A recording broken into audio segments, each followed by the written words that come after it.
이게 여름이 그냥 여름이라고 해도 되나 싶을 정도로 더운 정도가 아니라 사람을 죽일 것처럼 덥더니 그냥 시간이 지나니까 어느덧 또 이렇게 선선하고 추워져서 감기 걸릴까봐 2개, 3개씩 입어야 되는 그런 가을이 맞죠? 또 갑자기 추워지는 것 같습니다. 저는 이런 또 갑작스러운 때에 따라 날짜에 따라 그 계절이 오는 걸 보면서 역시 하나님은 정확하시구나 느낍니다.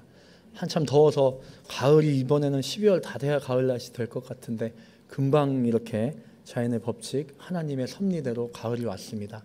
오늘 우리 가운데 하나님이 예비하시고 계획하신 하나님의 계획과 하나님의 섭리도 마찬가지입니다.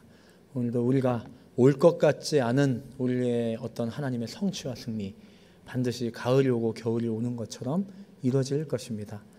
계절이 온 것도 그냥 계절이 왔구나 하지 마시고, 그런 하나님, 성실하신 하나님, 언제나 일하시고 우리를 인도하고 행하시고 무엇인가를 향해 달려가시는 하나님을 묵상하고 고백할 수 있는 저희들 되면 좋겠습니다. 오늘 말씀은 다윗이 하나님께 자신과 또 이스라엘 백성들에게 베푸신 주님의 사랑과 은혜, 하나님의 용서와 감사에 대해서 온전히 감사하고 고백하는 감사의 시입니다. 그리고 이제 그들이 하나님 앞에, 또 다윗 자신이 하나님 앞에 감사와 기쁨을 드리기 위해 무엇을 해야 되냐? 그럼 언제나 기쁨으로 주님 앞에 찬양을 하며 나아가야 된다라는 그것을 선언하는데, 그것이 다윗이 선언하고 이스라엘 백성만 선언하고가 아니라 오늘 말씀에는 천사와 모든 온 열방과 피조물들이 주님을 찬양해야 된다고 선포하며 나아가고 있습니다. 그래서 오늘 말씀을 통해서 3가지를 다시 한번 여러분의 묵상 가운데 회복하기를 소망합니다. 첫 번째는 나 자신의 내면과 상태가 하나님을 향한 찬양과 감사로 서야 된다는 것, 그것으로 좀 회복되시면 좋겠고요. 두 번째로는 더 나아가서 내게 허락하신 이미 주셨던 축복과 은혜들을 기억하며 감사와 기쁨이 회복되는 그런 여러분들 되기를 바랍니다. 그리고 바로 그런 찬양하는 내면과 내 인생의 지난 날을 통해서 주님이 허락하셨던 수많은 은혜와 감격과 주님이 주신 축복들을 기억하면 그것을 통해서 하나님의 그러한 사랑과 섭리가 나 자신에게만이 아니라 오늘을 살아가는, 이 시대를 살아가는 그 시대 속에도 주님이 그러한 능력과 은혜를 온전히 베푸시는 분이라는 것, 그것이 우리 가운데 고백되고 세상을 향해 나를 넘어뜨리려 하는 악한 세력을 향해 선포할 수 있는 그런 여러분 되시기를 주님의 이름으로 축원합니다. 오늘 본문을 크게는 3단락으로 나눠보면 좋겠습니다. 먼저는 1절부터 2절까지가 한 단락이고요. 그 다음에 3절부터 5절까지가 두 번째 단락, 그리고 마지막으로 6절부터 12절까지 이렇게 크게 3단락으로 구분을 지시면 오늘 말씀에 대해서 이해하시기가 쉬울 것입니다. 1절부터 2절은 다윗 그 자신의 내면을 향한 찬양의 초청입니다. 우리의 내면이 늘 잠기거나 인간적이고 세상적이고 현실적인 일들 때문에 뭔가 이렇게 우리의 마음이 이렇게 푹 꺼지고 지쳐갈 때, 그런 다윗은 먼저 자기 자신의 내면에게 오 내 영혼아 여호와를 찬양하라, 내 속에 있는 것들아 주님을 찬양하라, 그렇게 무너지고 우울하고 절망하지 말고 그 내면아 찬양의 입술로 찬양의 영혼으로 변화되어라, 그렇게 다윗 자신의 내면을 향해 찬양으로 초청하고 있습니다. 3절부터 5절까지는 그러한 초청을 하는 것이 왜 그럴 수 있는가를 설명하면서 다윗 자신이 개인적으로 받았던 은총에 대한 찬양을 하고 있습니다. 내 범죄를 용서하시고 질병을 고치시고 구속하신, 내게 허락하셨던 것들을 다시 떠올리며 주님 앞에 나아가는 것을 고백하고 있습니다. 그리고 이제 6절부터 12절까지는 이스라엘 백성들에게 주신 하나님의 용서와 자비하심, 은혜, 사랑, 축복, 이러한 것들을 고백하고 있습니다. 6절에서는 억압당하는 백성들을 위해 심판하시는 분, 그리고 7절부터 12절까지는 죄인이고 죄악된 백성인 이스라엘이지만 주님이 불쌍히 여기시는 분이다, 훈계하고 돌이키게 하고 새롭게 하시는 주님이시다, 이렇게 전체적으로 3단락으로 말씀을 이해하시면 좋겠습니다. 먼저 1절과 2절 말씀을 다시 한번 읽어보겠습니다. 시작. 오 내 영혼아 여호와를 찬양하라. 내 속에 있는 모든 것들아 그 거룩하신 이름을 찬양하라. 내 영혼아 여호와를 찬양하고 그분께서 베풀어 주신 모든 은혜를 잊지 마라. 1, 2절에서 우리는 하나님을 이렇게 발견할 수 있습니다. 하나님은 자기 백성의 영혼이 찬양하기를 원하십니다. 하나님은 자기의 자녀의 영혼이 늘 찬양하는 상태로 있기를 바라신다는 것입니다. 우리는 보여지는 것에 관심이 많습니다. 육적인 것, 만져지는 것, 확인되는 것이 먼저입니다. 그래서 이렇게 건강하다든지 손에 무엇이 쥐어진다든지 우리가 갖고 싶은 것을 갖게 된다든지 그런 보여지고 확인되는 것들이 먼저고 우선이고 그것들을 통해 하나님을 느끼고 하나님을 확인합니다. 그러나 주님은 우리의 영혼에 먼저 관심이 있으십니다. 수많은 것들을 주었다 할지라도 그것을 소유한 사람의 영혼이 썩어 있고 병들어 있다면 그것을 감당할 수 없기 때문에 하나님은 그 영혼이 늘 살아 숨쉬고 깨어 있기를 원한다는 것입니다. 여러분이 잘 알고 있는 사울왕은 그의 외모는 키가 크고 누가 봐도 이렇게 왕의 풍채를 가졌던 사람이며 그가 가졌던 기백과 그의 모든 전술과 용기는 이루 말할 수도 없었습니다. 또한 그의 신분은 왕이었습니다. 모든 이방 나라들과 전쟁에 승리했던 승리의 왕이었고 탁월한 왕이었습니다. 많은 부와 명예를 가졌습니다.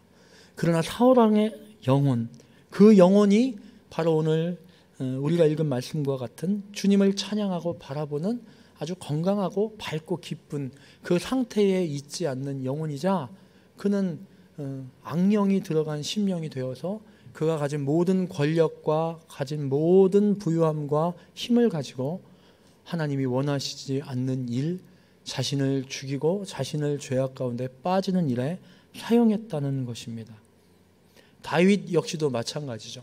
어찌 보면 다윗이 왕이 되어서 모든 전쟁을 치르고 큰 부와 명예를 얻었던 시점이 다윗에게 있어서는 승리이고 그때가 다윗이 하나님이 그것을 허락하시기 위해 그 시간을 향해 이렇게 간 것처럼 저희들은 생각합니다. 그러나 하나님의 목표는 그것이 아니었습니다. 다윗이 왕이 되는 것, 다윗이 부유함을 갖는 것, 다윗이 성전을 짓는 것, 혹은 다윗이 골리앗을 물리치는 것, 그런 것들은 하나님이 다윗을 통해 이루시려는 승리가 아니라는 것입니다. 그렇게 알고 계셨나요? 우리는 다 그렇게 잘 모릅니다. 그래서 우리 인생의 끝에 뭔가 골리앗을 물리치겠지. 우리도 지금은 고생하고 그렇게 힘들지만 계속 주님 바라보면 언젠가 왕궁이 주어지겠지. 언젠간 부유함과 평안이 주어지겠지. 하나님 우리를 그것을 향해 데리고 가고 계신 거야 라고 생각합니다. 그것도 주시죠. 그러나 그것은 주된 내용이 아닙니다. 오늘 말씀에 힘입어 여러분들이 고백할 수 있죠. 하나님의 목적은 뭘까요? 우리의 영혼이 하나님을 찬양하고 우리의 영혼이 하나님을 기뻐하고 우리의 영혼이 하나님을 의지하고 확신하며 나아가는 것, 그게 하나님의 목표입니다.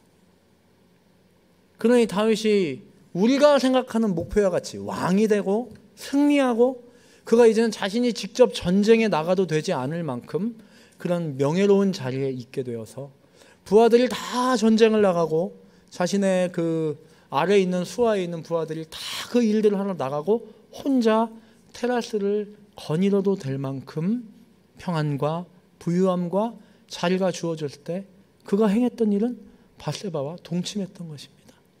그의 영혼이 평안했던 것이 아니죠.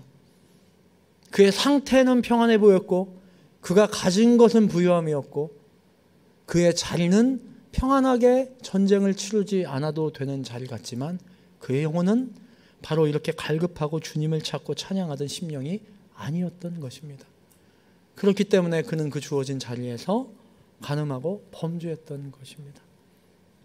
사랑하는 성도 여러분, 오늘 이 1절과 2절 말씀을 통해서 하나님이 우리에게 갖고 계신 최종 목표가 무엇인지를 다시 한번 깨닫게 되시기를 소망합니다. 그것은 바로 우리의 영혼입니다. 하나님을 기뻐하는 것, 하나님을 찬양하는 것. 어떤 상황이 주어졌어도 하나님을 바라보는 나의 영혼은 끝까지 믿음으로 그렇게 해석하고 그렇게 고백하고 그렇게 믿는 것. 그러니 다윗의 영혼이 살아 숨쉬고 주님을 찬양할 때 그는 어떤 어려움과 아픔 속에 있었어도 그때마다 어떻게 얘기해요? 주는 나의 목자시니 내게 부족함이 없고, 주님은 나를 낮추시고 죽이시려는 게 아니라 나에게 영원한 생명을 주시려는 것이고, 주님은 나를 통해서 하나님이 영광받고 하나님이 위로받기 위해 나를 사용하고 계신 것이다. 그의 영혼이 그렇게 고백할 때, 그렇게 고백하는 그 영혼을 소유했을 때가 바로 하나님의 승리요 우리에게는 축복이었던 것입니다.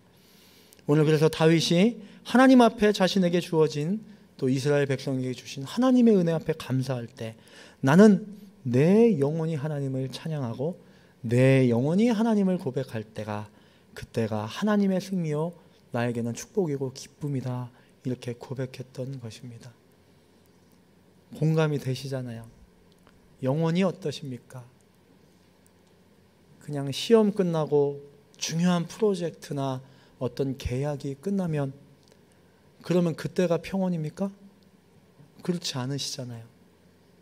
내 영혼은 말도 못할 때가 있어요. 나의 내면은 끊임없이 어떻게 할 수 없을 때가 있죠. 그럴 때 꼭 기억하십시오. 어떤 환경과 상태가 우리의 영혼을 그렇게 만들고 있는 것이 아니라 우리의 영혼은 늘 하나님을 찬양하고 하나님 앞에서 이렇게 밝고 기쁘게 서 있어야 되는 영혼인데, 우리가 그것을 상실될 때 내면이 죽어가는 것과 같은 상태로 간다는 것. 기억하셔서 우리의 영혼의 정체성을 먼저 세우십시오. 오늘 다윗은 그래서 1, 2절에 내 영혼아 여호와를 찬양하라, 내 속에 있는 것들아 그 이름을 찬양하라 고백하고 있습니다. 예배 중에 이렇게 보여지는 자리에서 뛰고 막 박수치고 찬양하는 것도 중요하지만 어쩌면 그것 때문에 내 영혼을 더 속일 수도 있습니다. 하나도 그런 영혼의 상태가 아닌데 그냥 막 박수치고, 하나도 그런 영혼이 아닌데 그냥 이렇게 목사님이나 성도를 만나서 할렐루야 평안했어요 이렇게 인사한 걸로 내 영혼이 그렇게 되었다고 착각하지 마십시오. 그렇게 속고 있을 수 있습니다. 내 영혼은, 내 영혼만큼은 하나님과 나의 문제입니다. 누군가로부터 밝아 보여 한다고 영혼이 회복된 것이 아니라 오직 기준은 하나, 내 영혼이 하나님을 찬양하고 있는가. 내 영혼이 지금에 주어진 시간과 환경을 바라볼 때 주님 감사합니다. 주님 살아계십니다. 하나님 나의 영혼은 이렇게 주님을 느낍니다. 날씨가 추워지면 두꺼운 옷 꺼내 입으면서 주님, 또 주님의 섭리와 법칙대로 가을이 왔습니다. 그렇게 내 인생도 주님이 인도하신 것을 나는 믿습니다. 그런 나의 영혼의 찬양을, 나의 내면의 회복을 주님께서는 먼저 원하신다는 것입니다. 우리의 영혼이 늘 주님을 찬양하며 나아가기를 주님 앞에 기도하고 간구하는 저희들 되기를 소망합니다. 3절부터 5절까지를 계속 읽어보겠습니다. 시작. 그분은 내 모든 범죄를 용서하시고 내 모든 질병을 고치시며 내 생명을 멸망에서 구속하시고 사랑과 자비로 내게 관시우시며 좋은 것으로 내 입을 채워 내 청춘을 독수리같이 새롭게 하신다. 3절에서 5절 말씀을 통해 하나님은 자기 백성을 용서하시고 새롭게 하시는 분이라는 것을 기억하십시오. 우리의 내면이 끊임없이 주님을 찬양하고 고백하게 되는 것, 어떻게 하는가? 그것은 지난날 주님이 우리에게 주신 은혜를 기억하는 것입니다. 지난날 우리에게 주신 주님의 은혜가 무엇이냐? 그러면 3절에서 5절에 용서하고 새롭게 하시는 은혜입니다. 모든 죄악과 연약함을 주님이 용서하셨습니다. 우리 모두 용서받은 존재입니다. 먼저는 인간이라는 원죄의 상태로부터 용서를 받아 구원받은 자녀입니다. 그런 용서의 은혜가 있습니다. 이것을 모르고 인정하지 않는 사람은 패망하고 교만한 자인 것이죠. 언제나 우리는 이미 용서를 한번 받은 하나님의 자녀라는 것을 기억하십시오. 그 운전을 하고 가다가 값을 매길 수 없이 이름도 알 수 없는 그런 고급차를 못 봐가지고 뒤에서 쿵 박은 거예요. 그런데 그 앞에 차 탄 사람이 딱 내려가지고 이제 어떡하지? 내가 타는 차 한 2대 팔아야 저 범퍼 하나 갈 수 있겠는데 했는데 차 보더니 학생이에요? 네. 많이 어려운가 봐요? 네. 그냥 가세요. 예? 그냥 가세요. 그랬단 말이에요. 지금 제 얘기라고 들으시는 거죠? 그냥 예를 드는 거예요. 저를 누가 학생으로 보겠어요. 그렇게 해서 그냥 간 거예요. 근데 한 동네 사는 사람이라 맨날 출근할 때마다 그 차 주인을 만나요. 그럼 여러분 어떻게 인사하시겠습니까? 안녕하세요? 이렇게 인사하실까요? 그러면 안녕하세요. 지난번에 감사했습니다. 안녕하세요. 그러지 않겠어요? 또 퇴근하는 길에 돌아오는데 또 만났어요. 그럼 손에 뭐 먹을 거 들고 있다가 어떡할까요? 이것 좀 드세요. 지난번에 정말 감사했어요. 그러지 않을까요? 그 고작 100만 원, 200만 원짜리 범퍼 하나 값 물어주지 않고 용서해줘도 그러고 몇 날 며칠 한 동네 사는 동안 내내 그 사람한테 감사하고 그 사람만 보면 황송해하고 살 거 아닙니까 우리? 그렇지 않습니까? 저희 첫째가 예전에 개구쟁이여갖고 개구쟁이들은 이렇게 안 걸어요. 이렇게 걸어요. 그죠? 슈퍼를 가서 조마조마하게 이렇게 걷다가 이렇게 양주 코너에 있는 양주 4병을 툭 꺼내고 4병이 쨍쨍쨍 다 깨진 거예요. 4병이 다. 이게 목사가 양주 값을 물어줘야 되는 4병 값을. 근데 그 점원이 애가 그런 거니까 괜찮다고 그냥 가라는 거예요. 나는 물어주겠다고 하는데 괜찮다고 자주 오셔서 많이 사달래요. 저는 양주를 못 사요. 그러면서 얘기를 하는데 근데 거기가 맨날 장 보러 다니는 데니까 계속 장 보러 다닐 때마다 그 점원 볼까요 안 볼까요? 그럼 볼 때마다 제가 어떻게 하냐면 제가도 인사하지만 첫째 머리끄댕이 잡아서 야 인사해 안녕하세요 이렇게 얘가 이렇게 삐죽거리면 마음속으로 야 너의 뭘 탕감해 준지는 너 모르고 빨리 인사 안 해 막 그런 마음인 거예요. 집에 가면서 설명해 주는 거예요. 너가 그때 깼는데 저 누나가 이렇게 해준 거야. 그게 한 병이 얼마짜리인데 이렇게 한 거야. 보면은 안녕하세요 이렇게 인사라도 꾸벅꾸벅해. 그게 도리잖아요. 네? 그런데 우리가 주님 앞에 원죄인 죄악된 인간인 상태에서 구원을 받은 자녀로 살면서 하나도 그것을 기억하고 감사하지 않습니다. 조금 더 그것을 특별하고 황송하게 여기지 않습니다. 그냥 당연해가지고 교회 들어올 때 하나님 저 알죠? 구원받은 저 알죠? 예배 드릴게요. 오늘 기도하는 거 주세요. 그런단 말이에요 저희가. 그래가지고 오늘 다윗과 같은 내면과 영혼의 감사와 기쁨, 주의 은총과 하나님이 주신 것들을 떠올리고 감격하는 마음으로 믿음의 여정을 걸어갈 수 있겠습니까? 그래서 오늘 3절에서 5절 말씀은 내 영혼이 찬양하고 기뻐하는 상태를 위한 비결 첫 번째, 우리가 용서받음에 대한 감격과 감사를 잊지 마라, 그것입니다. 두 번째로는 고치십니다. 용서하실 뿐만 아니라 고치십니다. 용서해 주신 다음에 고쳐나가십니다. 용서만 받으면 용서받은 사람이 그게 괜찮은 상태인 게 아니잖아요.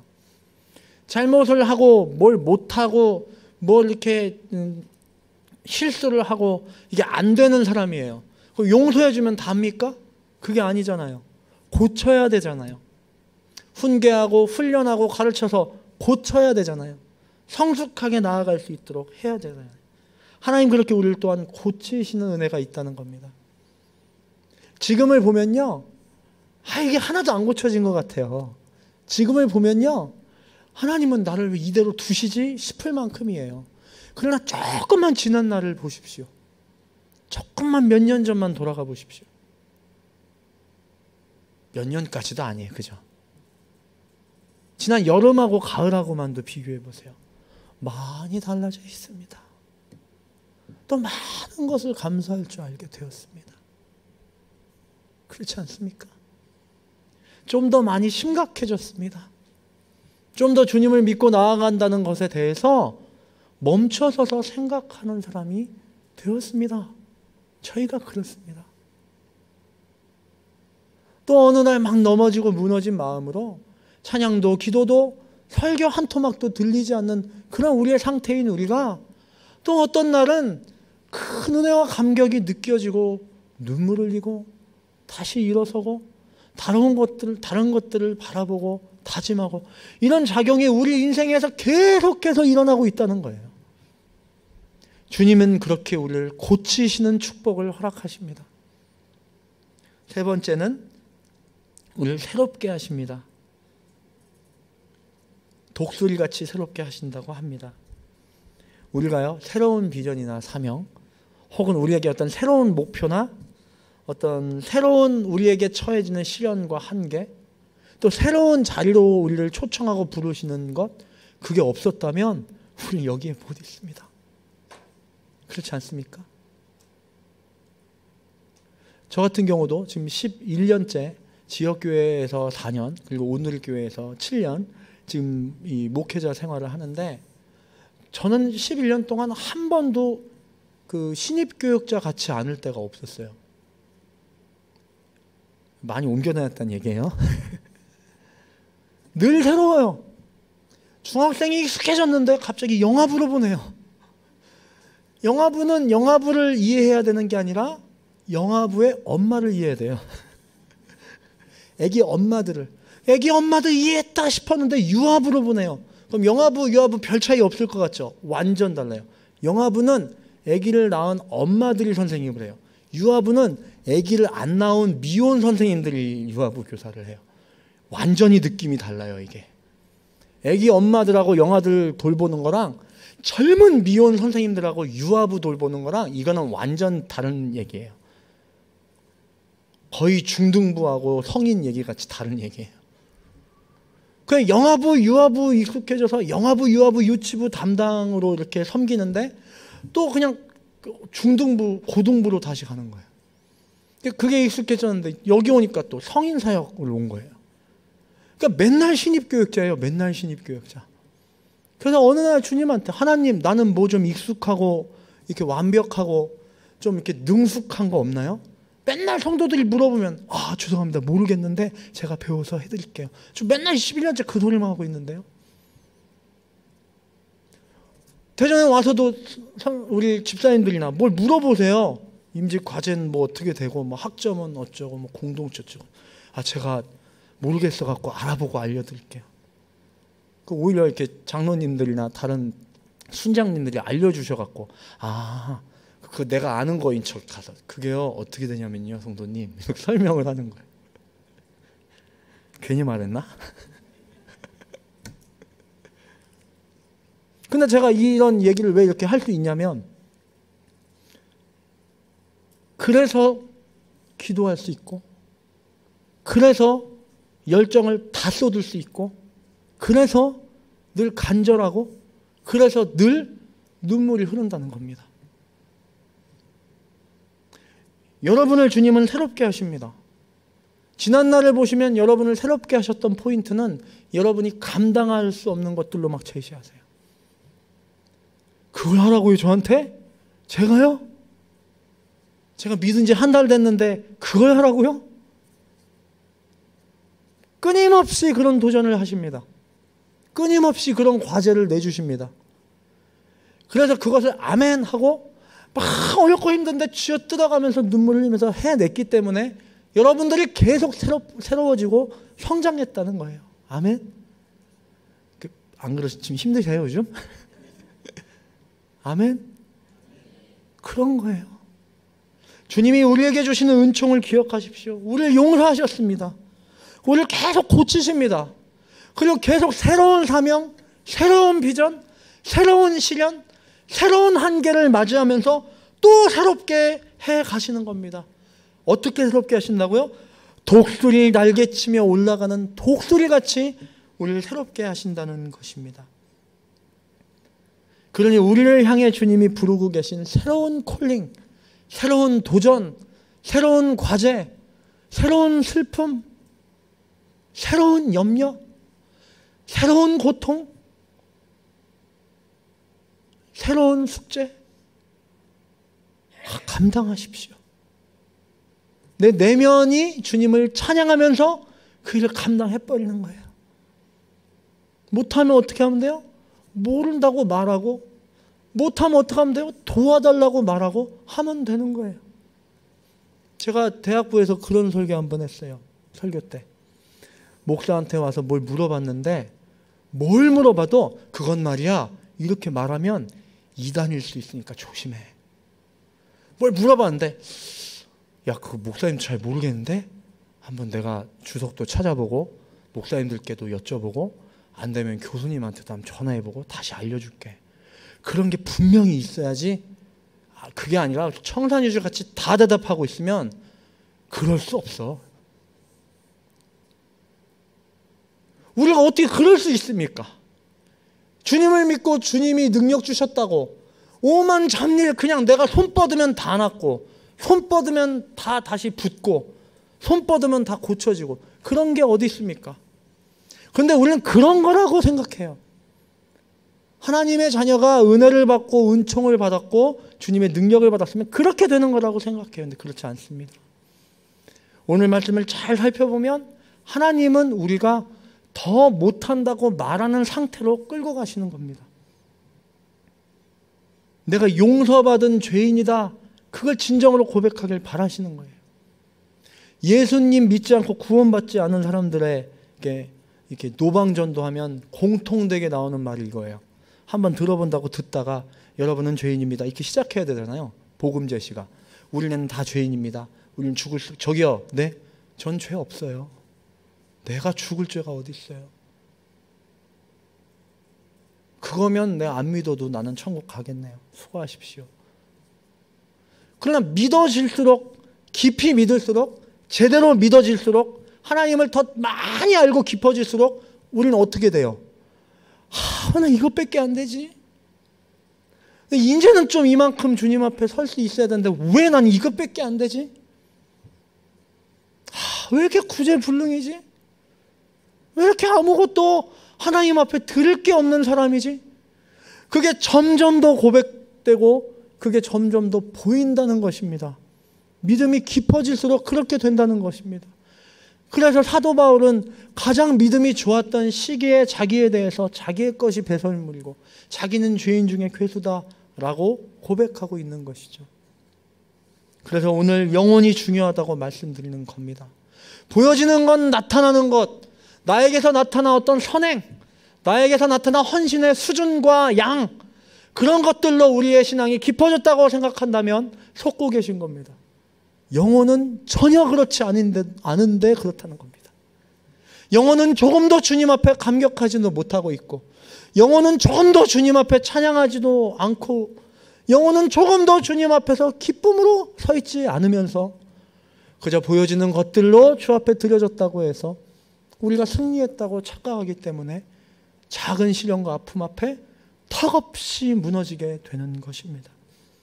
그래서 오늘 주님은 우리의 영혼이 찬양하기를 바라시고, 그 찬양할 수 있는 그 마음과 영혼이 되기 위해 하나님이 용서하신 것, 우리를 고치고 계시다는 것, 우리를 늘 새롭게 하셨다는 것을 기억하고 감사하며 그 은총 앞에 우리의 마음을 드리기를 바라고 계시는 것입니다. 그 은혜 아래 설 수 있는 저희들 되기를 소망합니다. 8절부터 11절을 읽어보겠습니다. 시작. 여호와께서는 자비로우시고 은혜로우시며 화를 더디 내시고 사랑이 넘쳐나는 분이시다. 항상 꾸짖지는 않으시고 끝까지 진노를 품지도 않으시리라. 하나님께서는 우리를 죄인으로 대하지 않으셨고 우리 죄악에 따라 갚지 않으셨다. 하늘 땅 위에 높이 있는 것처럼 하나님을 경외하는 사람들에 대한 그분의 사랑도 크다. 이 전체적으로 하나님은 자기 백성을 긍휼히 여기십니다. 불쌍히 여기십니다. 그 자녀를 양육하거나 차세대나 이렇게 대학생 정도 되는 성도님들을 이렇게 양육하고 훈련할 때 어려움이 하나가 뭐냐면, 어린 자녀나 차세대나 이렇게 대학생들은 훈계를 하면 감정으로 받아요. 그거를 싫어서 말한다고 생각한다는 거예요. 그러니까는 목사가 그런 차세대 부서나 대학생 부서나 또 어린 자녀를 키우는 아빠로서 어린 자녀를 대할 때 그냥 항상 웃으면서 그냥 다 좋다고 하면 관계가 흐트러지지 않고 좋을 수 있는 유혹이 있습니다. 뭐라고 하면 그거를 자기 자녀를 긍휼히 여겨서 방금 전에 얘기했던 것처럼 용서했지만 또 고쳐가시는 그런 얘기로 듣질 못하고 이렇게 해버린다는 거예요. 그러나 자녀는 맡겨진 그 영혼을 사랑한다면 그럴 수가 없습니다. 그렇지 않습니까? 집에서 애가 커터칼을 빼가지고 막 휘두르면서 놀면 커터칼을 처음엔 뺐겠죠. 그러지 마 하겠죠. 매번 그러면 어떻게 해야 될까요?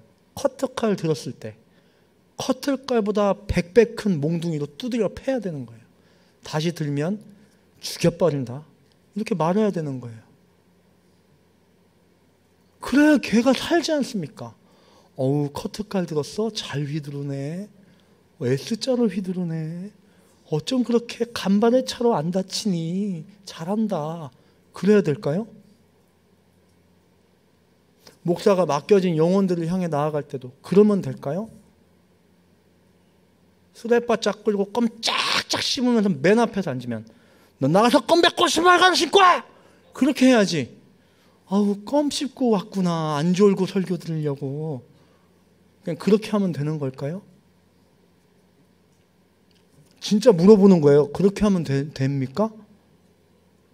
어떤 목사가 돼야 될까요? 그러니까 어떤 성도가 되셔야 될까요? 그 제일 멋대가리 없는 게요. 중학교 때 남자 중학교를 다녔었는데요. 그 옛날에는 체벌이 거의 뭐 일반화되어 있어서 남자 중학생은 오늘은 몇 대 맞을까지 안 맞는 날은 없었어요. 그냥 뭘 갖고든 맞는 거야. 하여튼 야, 오늘 분위기 왜 이래? 전부 다 책상 위로 올라가. 왜 저러냐? 그럼 올라가서 일단 5대 맞고 시작하는 거예요. 그런데 이렇게 맞을 때 같은 남자들인데 어떤 남자애는 5대를 맞으면 5대를 꼼짝 않고 딱딱딱딱딱 맞고 감사합니다. 딱 그러고 들어와요. 근데 어떤 애는 한 대를 때리려고 손이 움직이면 움직이는 거랑 똑같이 그 옛날에 그 김정렬의 숭구리 당당 아십니까? 때리려고 하면 똑같이 안 맞겠다고 비틀비틀. 그럼 어차피 5대 똑같이 맞는 건데 비틀비틀. 그래서 한 대 맞고 으악! 막 그냥 죽는 소리 내고 다시 대 임마.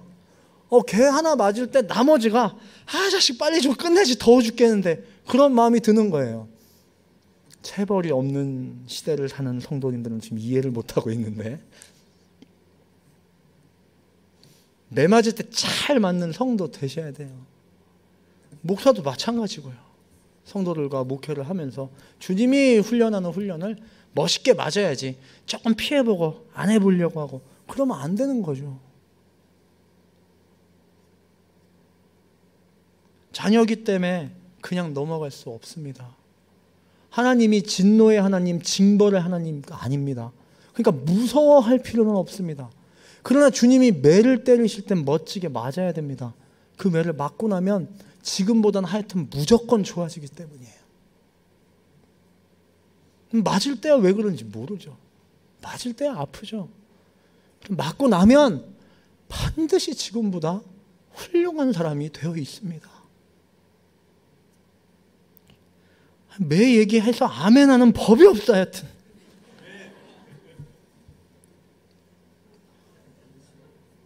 그래, 그게 축복이라고 지금 얘기하잖아요. 여러분 주님 잘 믿고 잘 기타고 일본으로 잘 가면 은혜 받고 축복 받습니다. 아래 그러지 마시고 주님이 축복도 하시고 주님이 때리기도 하시는데 잘 맞으면 지금보다 성숙해집니다. 네, 이렇게 잘하셨어요. 감사해요. 그러나 걱정하지 마십시오. 9절 말씀해 보니까 항상 꾸짖지는 않으시고 끝까지 진노를 품지도 않으시리라. 10절 보니까 하나님께서는 우리를 죄인으로 대하지 않으시고 죄악에 따라 갚지 않으신다. 무슨 말이에요? 죄인이어서 죄졌기 때문에 때리는 게 아니라 그렇게 죄인으로 취급해서 꾸짖고 죄인으로 취급해서 화내고 그게 아니라 자녀이기 때문에 항상 꾸짖진 않지만 죽을 것 같은 길로 갈 때 꾸짖는다는 거예요. 죄악에 따라 다 갚지 않고 기다리고 인내하고 참고 용서하시지만 그러나 주님이 이건 아니다 싶을 때 그를 붙잡고 꾸짖으신다는 겁니다. 이것이 하나님의 사랑이라는 겁니다. 하늘의 땅 위에 있는 것처럼 하나님의 사람들을 향한 그분의 사랑이 하늘이 땅 위에 있는 것처럼 큰 사랑이라는 겁니다. 그 큰 사랑으로 우리를 끊임없이 용서하고 고치고 새롭게 하고 용서하고 고치고 새롭게 하시는 겁니다. 왜 우리는 그걸 모를까요? 왜 우리는 그거를 축복이라고 여기지 않을까요? 그리고 왜 우리는 우리가 원하고 바라는 상태, 우리가 바라고 원하는 선물, 우리가 바라고 원하는 모습이 짠 나타날 때 그것이 축복이라고 생각해서 지금 이 땅을 살면서 끊임없이 축복하고 사랑하고 계신 하나님의 이 몸부림치는 섭리 앞에서 냉소를 띄우고 절망을 하고 원망을 하며 우리는 왜 그렇게 살아가는 것입니까? 오늘 말씀을 통해서 주님은 내 영혼아, 내 영혼아, 외적으로 보여주는 너의 육신이나 너의 행해지는 행실이 아니라 내 영혼아, 여호와를 찬양하라. 내 속에 있는 것들아, 그 거룩하신 이름을 찬양하라. 그래야지만 눈에 보이지 않지만 나에게서 끊임없이 작용되고 있는 놀라운 용서하고 고치시고 새롭게 하는 은혜를 네가 바라보고 기뻐하고 네가 그것으로 살아 숨쉴 수 있는 것이다. 주님 우리에게 그렇게 말씀하고 계신 것입니다. 목자는 양을 사랑해서 지팡이를 들고 다닙니다. 양이 곁길로 갈까 봐 그 양을 끌어당깁니다. 또 늑대나 일이나 사자가 오면 그 막대기를 갖고 막 싸웁니다. 그런데 그 막대기 갖고 하는 일 또 하나가 있는데 양 중에서 우둔한 양이 있어서 낭떠러지를 자꾸 가려고 하면 처음엔 툭툭 때립니다. 계속 가면 낭떠러지 끝에 갔을 때 가서 낭떠러지를 보여주고 정강이를 막대기로 부러뜨려 버립니다. 깽깽거리고 죽으려고 합니다. 양이. 근데 부러진 자리를 한 번 더 때립니다. 아파 죽으려고 합니다. 그런 목자가 말합니다. 너 여기 떨어지면 죽어. 그래서 내가 발 부러뜨려 버릴 거야. 그런 다음 꽁꽁 싸매서 우리가 잘 아는 그런 성화 그림 중에 나오는 건데 예수님이 양을 이렇게 어깨에다 메고 걷죠. 그 양이 어떤 양이냐면 사랑하는 양이 아니라 낭떠러지 가다가 쳐 맞은 양이에요. 다리몽둥이 부러진 양이에요. 그래서 그 양을 업고 다리가 붙을 때까지 업고 가시는 겁니다. 그 말입니다. 항상 꾸짖지 않고 끝까지 진노하지 않으십니다. 죄인으로 대하지 않으시고 죄악에 따라 갚지 않으십니다.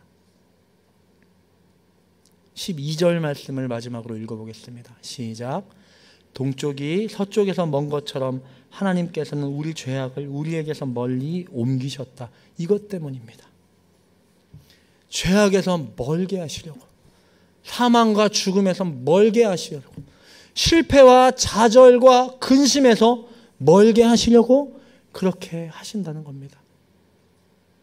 제가 예전에 한번 말씀드린 적이 있어요. 손흥민 선수가 있어요. 손흥민 선수. 우리가 손흥민 선수한테 바라는 게 뭡니까? 한일전에서 3대0으로 지고 있는데 6분 만에 6명 제끼고 4골 넣는 거. 우리는 손흥민이 그것만 해주면 됩니다. 그래서 4대3으로 이기는 거. 그래서 손흥민이 그렇게 경기 이기고 집에 갔어요. 씻고 집에 가요. 그럼 엄마는 뭐라고 할까요? 우리가 손흥민에게 원하는 것은 그거 하나인데 엄마가 손흥민에게 원하는 건 뭘까요? 너 기가 막히게 4대3 이겼어? 됐어. 엄마는 그거면 됐어. 아니요. 발 씻어. 밥 먹어. 야, 쩝쩝거리지 마.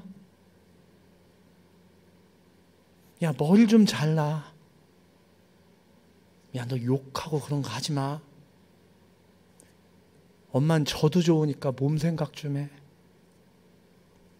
그래서 손흥민이 국가대항전에서 4대3으로 이기고 왔어도 발 안 씻고 침대에 누우면 등짝 맞는 거예요. 그냥 발 안 씻고 누워도 4대3 이겼으니까 잘했다. 그거는 우리나 그러는 거고 엄마나 아빠는 안 그래요.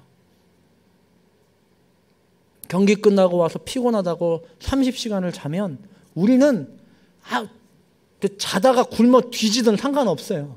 또 엄마는 안 그래요. 10시간 지나면서부터 방문 여는 거예요. 야, 일어나! 야, 밥 먹고 자! 안 일어나! 결국 30시간 만에 머리끄댕이 잡고 일으켜서 밥을 먹이는 거예요. 그게 하나님 자녀입니다. 오늘 우리의 인생 가운데 일어나는 수많은 일들 속에는 그렇게 우리에게 반갑지 않은 것들이 많이 있습니다. 이유를 알 수 없고 이해할 수 없는 일도 너무나 많습니다. 때로는 이런 건 좀 하나님 안 주셔도 되는 건데요. 그런 것도 있습니다. 왜 그렇게 인도하시고 왜 그렇게 우리를 붙드시고 왜 그렇게 우리를 때리시고 또 왜 그렇게 우리를 부담스럽게 사랑하시는가? 하나님 자녀 만드시기 위해서 그렇습니다. 그냥 꼴만 잘 넣는 자녀를 바라시지 않으세요. 구원을 완성하는 자녀, 그 완성된 구원을 믿지 않는 자들에게도 고백하고 선포하고 전하는 자녀, 그리고 죽어가는 이 땅을 살리는 자녀, 그리고 그의 모습을 통해 하나님을 확인시키는 자녀. 그래서 구원을 완성하고 하나님의 성품에 이르는 자녀, 거기까지가 하나님의 목표이시기 때문에 주님은 우리의 영혼이 늘 찬양하는 상태에 서서 우리의 인생에 주어지는 모든 고쳐지고 새롭게 되는 과정을 내 영혼아 찬양하라, 그 마음으로 서기를 바라시는 겁니다. 주님의 사명과 헌신과 요구 앞에 절대로 인상 쓰지 마십시오. 영혼이 늘 기쁨 속에 있어서 또 기뻐하고 감격함 속에 서기를 주님의 이름으로 소망합니다. 그렇게 하실 때 여러분의 영혼이 그렇게 깨어서 주님을 바라보고 찬양할 때 여러분 인생의 모든 일들이 무엇을 향해 가고 있는지 알게 되실 겁니다. 맨날 등짝 맞으면서 억지로 아침 먹고 갔던 고등학생에서 이제는 그런 고등학생 등짝 치면서 밥 먹이면서 우리 부모님의 사랑이 이거였구나 고백할 수 있는 자리로 나아가게 되시는 것입니다. 오늘 말씀을 통해서 우리의 영혼이 주님을 찬양하고 주님이 우리에게 끊임없이 멈추지 않고 베풀고 계신 용서하시고 새롭게 하시고 긍휼히 여기시는 사랑과 은혜 아래에 거하며 오늘도 내일도 우리의 삶에 주어진 모든 아픔과 한계와 시련 속에서도 주님 바라보고 기뻐하며 그 영혼이 언제나 하나님 찬양하는 저와 여러분이 되시기를 주님의 이름으로 축원합니다. 함께 기도하겠습니다. 이 시간 기도할 때 하나님 나의 영혼을 이 시간 주님 앞에 맡기며 나아갑니다. 주님 그렇습니다. 보여지고 나타나는 것 때문에 주님을 믿고 안 믿고 그렇게 채점 주었던 우리의 모습 이 시간 내려놓고 하나님과 나 딱 단 둘 앞에 서서 우리의 영혼이 주님 앞에 기뻐하고 있는가? 우리의 영혼이 진정으로 주님을 찬양하고 있는가? 우리의 영혼이 진정으로 하나님을 바라보는가 고백하며 우리의 영혼이, 우리의 내면이, 우리의 심령이 주님 앞에 깊이 나아가는 그러한 기도와 묵상으로 이 시간 함께 나아가겠습니다. 함께 기도하겠습니다.